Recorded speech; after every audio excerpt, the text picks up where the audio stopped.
নমস্কাৰ স্বাগতম জনাইছোঁ আমাৰ চেনেলৰ অন্য এটি ভিডিঅ'ৰ মাজলৈ পুনৰবাৰ আপোনালোকক আজিৰ ভিডিঅ'টোত আমি IndiGo ground staff recruitment 2026 IndiGo এয়াৰলাইন্সৰ ফালৰ পৰা বৰ্তমান যিমানখিনি ভেকেঞ্চিৰ বাবে এপ্লাই চলি আছে সেই এপ্লাইখিনিৰ ওপৰত আলোচনা কৰিম। মই আগতে যিমানবোৰ ভিডিঅ' আপলোড কৰিছোঁ প্ৰাইভেটে হওক গভৰ্ণমেণ্ট জবৰে হওক বা প্ৰাইভেট জবৰ আপডেটে হওক তাত সকলোৱে এটা কমেণ্ট কৰে যে সকলোকে এটা প্ৰাইভেট জব লাগে, তেওঁলোকে চৰকাৰী চাকৰি বিচাৰি হয়তো হাবাথুৰি হৈ থকা বুলি মোক বহুতে কমেণ্ট কৰিছিল। সেয়েহে আজিৰ ভিডিঅ'টো আপোনালোকৰ বাবে যিখিনিয়ে প্ৰাইভেট জব এটা বিচাৰি আছে তো ভিডিঅ'টো সম্পূৰ্ণকৈ শেষলৈ চাব। মই কেনেদৰে এপ্লাই কৰিব লাগে, ক'ত এপ্লাই কৰিব লাগে আটাইখিনি কথা আপোনালোকক কৈ আছোঁ। চেনেলত যদি প্ৰথমবাৰ আহিছে ছাবস্ক্ৰাইব কৰিব, এনেধৰণৰ ভিডিঅ'সমূহ পাই থাকিবৰ বাবে, বিশেষকৈ জব আপডেট প্ৰাইভেটে হওক চৰকাৰীয়ে হওক অসমৰ যিমানখিনি আপডেট আহে মই আপোনালোকক দি থাকোঁ। লগতে সদায় কওঁ কমেণ্টত আপোনালোকৰ ডিষ্ট্ৰিক্টখনৰ নাম, এডুকেশ্যন কোৱালিফিকেশ্যন লগতে এইজটো জনালে আৰু অকণমান কেনেধৰণৰ জব আপোনালোকৰ বাবে গ্ৰহণযোগ্য হ'ব সেই বস্তুটো বনাবলৈ আমাৰ অকণমান সুবিধা হয়। গতিকে কমেণ্টত এডুকেশ্যন কোৱালিফিকেশ্যন আৰু এইজটো জনালেই হ'ল, ডিষ্ট্ৰিক্ট নজনালেও কোনো কথা নাই। যিটো অসম চৰকাৰৰ যিমানবোৰ প্ৰাইভেটেই হওক অসম চৰকাৰৰ গভৰ্ণমেণ্টৰ যিমানখিনি আপডেট আহি থাকে ভেকেঞ্চিৰ সেইখিনি আপোনালোকে পাবই। অসমৰ যিকোনো ডিষ্ট্ৰিক্টৰ হ'লেও টেনশ্যন নাই আৰু প্ৰাইভেট হ'লেও পাবই, কোনো চিন্তা নাই, যিকোনো ডিষ্ট্ৰিক্টৰ পৰা আপুনি এপ্লাই কৰিব পাৰে। গতিকে ডিষ্ট্ৰিক্টখনৰ নাম আপোনালোকে কমেণ্টত মেনশ্যন নকৰিলেও নাই, এডুকেশ্যন কোৱালিফিকেশ্যন লগতে এইজটো মেনশ্যন কৰিব, ভিডিঅ'টো এটা লাইক কৰিব। মোক ইমানখিনি আগুৱাই নিয়াৰ বাবে ইমান কম দিনত সকলোকে বহুত বহুত ধন্যবাদ জ্ঞাপন কৰিছোঁ আৰু এনেকৈ আগলৈ সহায় কৰি যাব বা সাহস দি যাব বুলি আশা ৰাখিছোঁ আপোনালোকৰ পৰা। চেনেলটিৰ লগত জড়িত হৈ থাকিব, চেনেলটি ছাবস্ক্ৰাইব কৰিলেই হ'ল, সকলোখিনি আপডেট আপোনালোকে পাই থাকিব। তো সময় নষ্ট নকৰি অকণমান বাৰু সময় নষ্ট কৰিলেও আপোনালোকৰ ক্ষমা কৰিব, মেইন যিটো টপিক সেই বস্তুখিনিৰ ফালে আগবাঢ়োঁ। প্ৰথম কথা, মেল ফিমেল সকলোৱে এপ্লাই কৰিব পাৰিব। তাৰ নেক্সটত আপোনালোকৰ ইয়াত বৰ বিশেষ চিলেকশ্যন প্ৰচেছত একো নাথাকে। এপ্লাই কৰাৰ পিছত এটা ইণ্টাৰভিউ হ'ব, তাৰপিছত ডকুমেণ্ট ভেৰিফিকেশ্যন কৰিব। এপ্লাই কৰোঁতে যিমানখিনি ডকুমেণ্ট আপুনি ইউজ কৰিলে সেই ডকুমেণ্টখিনি যেতিয়া ইণ্টাৰভিউ পাছ কৰাৰ পিছত আকৌ যেতিয়া ডকুমেণ্ট ভেৰিফিকেশ্যন হ'ব তেতিয়া সেই ডকুমেণ্টখিনি আৰু এপ্লাই কৰা ডকুমেণ্টখিনিৰ মাজত যদি পাৰ্থক্য থাকে আপোনালোক কিন্তু ডিছকুৱালিফাইড হ'ব। গতিকে যিখিনি নেকি ডকুমেণ্টেৰে আপুনি এপ্লাই কৰে সেই ডকুমেণ্টখিনি খুব সাৱধানেৰে ল'ব। কোনখিনি ডকুমেণ্ট মই আপোনালোকক কৈ আছোঁ চিন্তা কৰিব নালাগে।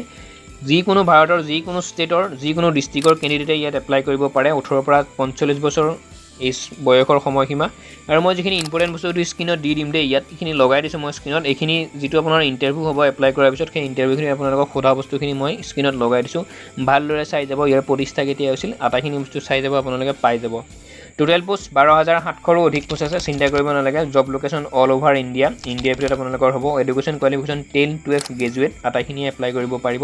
চিম্পুলকৈ যদি 10 পাছ কৰিছে এপ্লাই কৰিব পাৰিব, চিন্তা কৰিব নালাগে। গ্ৰেড 3, গ্ৰেড 4ৰ বাবে আটাইখিনি পোষ্ট আছে, ঠিক আছে। এপ্লাই মোড অনলাইন, একদম ফ্ৰী। কোনোবাই হয়তো আপোনালোকে ক'ব পাৰে যে ইণ্ডিগোত আপোনালোকক মই কাম দিম, গ্ৰেড 4ৰ কাম এটা দিম, মোৰ ইমানখিনি পইচা দিয়ক মই সোমোৱাই দিম বুলি ক'ব।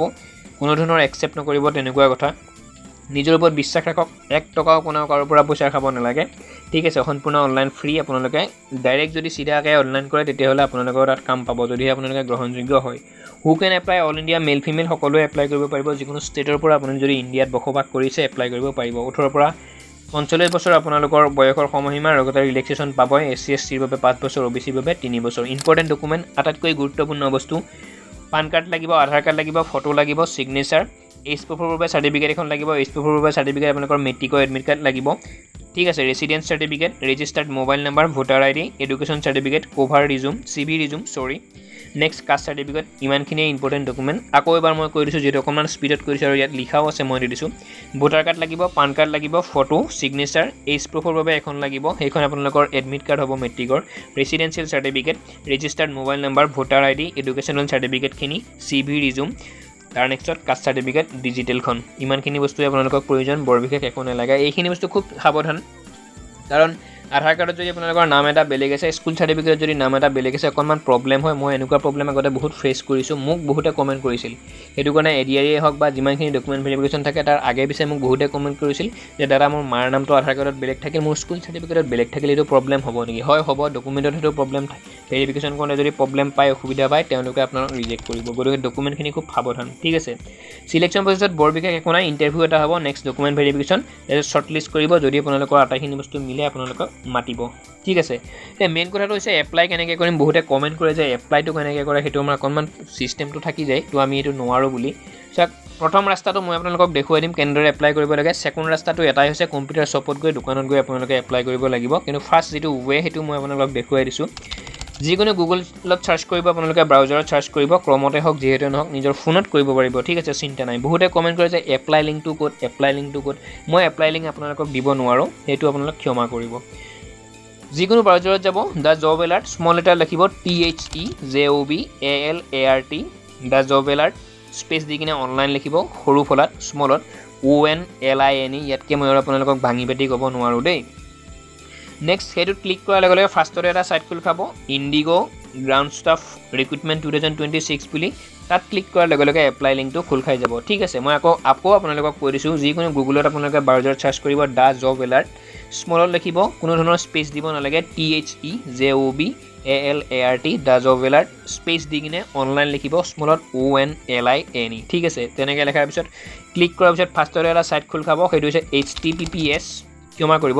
https://www.thejobalert.online তেনেকুৱাকৈ এটা ছাইট খোল খাব দেখাই পাব তাতে ক্লিক কৰাৰ লগে লগে ইয়াৰ যিটো অফিচিয়েল ৱেবছাইট সেইটো খোল খাব লিংকটো খোল খাব আপোনালোকে এপ্লাই কৰা আৰু সেইটোত যদি আপোনালোকে নিজে নোৱাৰে বেলেগৰ সহায়ত আপোনালোকে এপ্লাই কৰিব পাৰে তো সম্পূৰ্ণ ভিডিঅ'টো ইমানেই আছিল প্ৰাইভেট জব বুলি বহুতে কৈ থাকে কমেণ্টত হয়ও বাৰু কাৰণ চৰকাৰী চাকৰি এটা লোৱাটো আজিৰ যুগত অসমত ইমান সহজ নহয় অসমত 7,000 বা 5,000 পোষ্টৰ বিপৰীতে 18 লাখ 17 লাখ কেণ্ডিডেটে এপ্লাই কৰে গতিকে ইমান সহজ নহয় চৰকাৰী কাম এটা লোৱাটো লৈও আছে তাৰ মাজত নাই লোৱা বুলি নকওঁ কিন্তু প্ৰাইভেট জবৰেও যে মানুহ চলিব পাৰে তাৰ প্ৰমাণ আমাৰ হাতত আছে বিজনেছ কৰি ব্যৱসায় কৰিও যে মানুহ চলিব পাৰে সেইটো প্ৰমাণ আমাৰ হাততো আছে তো ইমানে আছিল সম্পূৰ্ণ ভিডিঅ'টো মই আকৌ কৈছোঁ এনেধৰণৰ আপডেটসমূহে মই আপোনালোকক দি থাকোঁ প্ৰাইভেট জব চৰকাৰী জবৰ অসমৰ বিশেষকৈ ভাৰতৰো দিওঁ বাৰু কিন্তু অসমৰ বিশেষকৈ আমি অসমৰ বাসিন্দা হিচাপে আপোনালোকক সেইখিনি আপডেট মই দি থাকিব পাৰোঁ প্ৰাইভেট জব বা চৰকাৰী জব ঠিক আছে কমেণ্টত আকৌ কৈছোঁ লিখিব আপোনালোকৰ নাম লিখিব লগতে এডুকেশ্যন কোৱালিফিকেশ্যনটো লিখিব